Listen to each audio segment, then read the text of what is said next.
In this video, I'll show you how to add a Fibonacci retracement in TradingView and use it to identify potential reversal zones.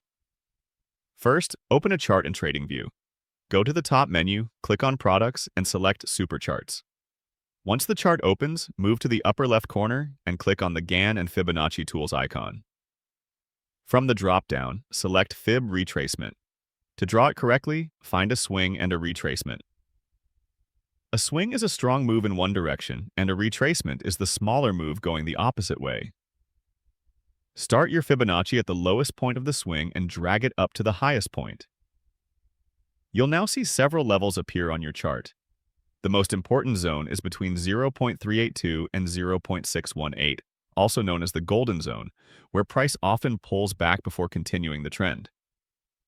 To customize your Fibonacci, click on it, go to Settings, and you can adjust colors, visibility, and levels.